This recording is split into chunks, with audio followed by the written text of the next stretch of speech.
Perkenalkan, nama saya Ibu Maria Plawi, calon guru penggerak SMPK 2 Harapan Angkatan ke-7. Pada kesempatan ini saya akan membahas tentang koneksi antara materi mengenai kesimpulan dan refleksi dari filosofi Ki Hajar Dewantara. Bahagia, guru ibaratkan petani dan siswa ibaratkan padi atau benih yang ditanam. Namun seorang guru tidak bisa memaksakan kehendak pribadinya kepada seorang siswa, karena padi yang ditanam itu akan menjadi padi, tidak akan bisa berubah menjadi jagung. Untuk itu, sebagai seorang guru yang mengerti filosofi Ki Hajar Dewantara, hendaklah bisa menuntun dan membimbing siswa untuk menemukan potensi dirinya. Peran guru adalah ibarat seorang petani atau tukang kebun, di mana dia harus merawat, memelihara, menyirami agar padi yang dia tanam bisa tumbuh dengan baik.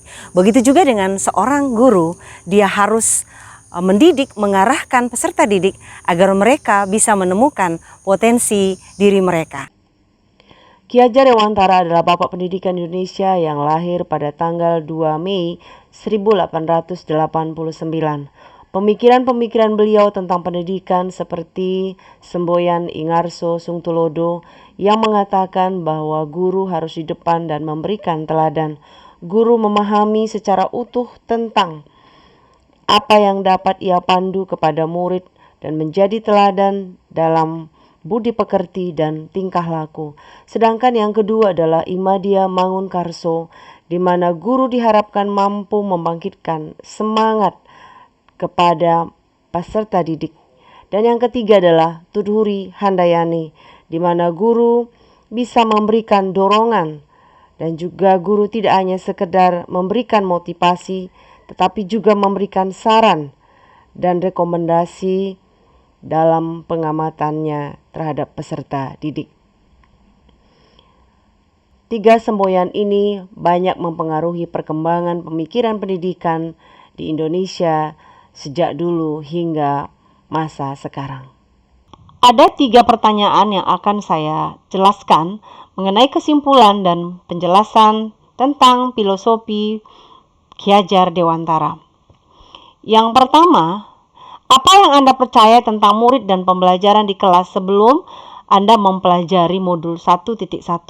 Jadi sebelum saya mempelajari modul 1.1, saya menganggap bahwa pengajaran sama dengan pendidikan. Guru adalah subjek utama kegiatan pembelajaran. Setiap strategi atau metode yang dibuat dalam proses pembelajaran, gurulah yang akan mengambil secara keseluruhan. Yang berikutnya adalah peserta didik juga saya menganggap mereka mengerti pada saat mereka bisa mengerjakan soal-soal yang saya berikan itu secara kognitif saja atau pengetahuan. Dan berikutnya adalah saya juga melihat bahwa kegiatan belajar itu selalu hanya dilaksanakan di kelas, tanpa saya berpikir bahwa kegiatan pembelajaran atau proses pembelajaran bisa dikerjakan di luar kelas. Lalu saya memberikan tugas yang sama, ya metode yang sama, tanpa mempertimbangkan atau memperhatikan keberagaman dari potensi peserta didik. Ini yang saya lakukan sebelum saya mempelajari filosofi Ki Hajar Dewantara. Pertanyaan yang kedua, apa yang berubah dari pemikiran atau perilaku Anda setelah mempelajari modul 1.1? Perilaku yang berubah adalah saya mengerti bahwa pengajaran ternyata tidak sama dengan pendidikan. Pengajaran itu merupakan salah satu bagian dari pendidikan, artinya hanya menjadi salah satu bagian dari pendidikan. Maksudnya, pengajaran itu tidak lain adalah pendidikan dengan cara memberi ilmu dan berfaedah untuk hidup anak-anak, baik secara lahir maupun batin. Pendidikan diartikan sebagai tuntunan dalam hidup tumbuh kembangnya anak-anak. Maksudnya, pendidikan menuntut segala kodrat yang ada pada anak-anak, agar mereka dapat mencapai keselamatan dan kebahagiaan yang setinggi-tingginya, baik sebagai manusia maupun sebagai anggota masyarakat. Sebagai pendidik, kita harus terbuka namun tetap waspada terhadap perubahan-perubahan yang terjadi. Pada dasarnya, anak bukanlah kertas kosong yang bisa digambar sesuai dengan keinginan orang dewasa atau seorang guru. Tetapi anak sudah membawa kekuatan atau kodratnya, yaitu kodrat alam dan kodrat zaman. Seorang guru harus bisa atau mengerti tentang kodrat seorang anak dan juga kodrat zaman. Dimana kalau kita hubungkan dengan masa sekarang, anak-anak harus menghadapi tantangan atau melihat situasi-situasi yang kita perhatikan, bagaimana penggunaan gadget di dalam kehidupan mereka. Tentunya dalam kodrat zaman di sini peran guru dan orang tua sangatlah penting agar anak-anak kita cerdas atau bijak dalam menggunakan smartphone mereka. Tujuan pendidikan utama yang digagas Ki Hajar Dewantara adalah bagaimana pendidikan mampu membuat anak memiliki budi pekerti yang baik. Budi pekerti atau watak diartikan sebagai bulatnya jiwa manusia.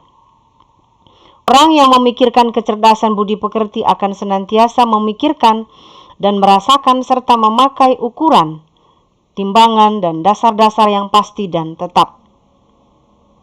Melalui pendidikan, kita semua berharap anak-anak murid kita nantinya bisa bertumbuh menjadi manusia yang memiliki adab dan berbudi pekerti yang baik.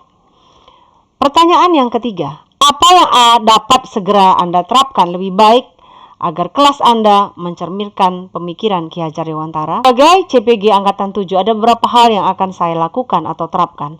Yang pertama, saya akan menerapkan filosofi Ki Hajar Dewantara dalam proses pembelajaran saya di kelas, agar tujuan pendidikan bisa tercapai dengan baik. Banyak hal yang akan saya perbaiki dalam menghadapi peserta didik dalam menemukan potensi atau bakat mereka.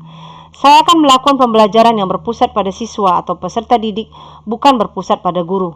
Memberi kebebasan kepada anak-anak untuk menggali potensi yang dimilikinya harus terjadi dalam proses pembelajaran agar mereka menemukan jati diri mereka sehingga menjadi manusia seutuhnya. Kata mendidik atau mengajar akan saya ganti dengan menuntun dan membina peserta didik, karena dengan menuntun maka kodrat alam yang dimiliki sejak lahir bisa berkembang ke arah yang lebih baik, dan kodrat zaman juga menjadi satu perhatian kita kepada peserta didik agar mereka bisa menghadapi tantangan di masa kini, di masa yang akan datang. Demikianlah kesimpulan mengenai pemikiran Ki Hajar Dewantara yang akan saya terapkan. Salam bahagia dan salam guru penggerak. Guru bergerak, Indonesia maju.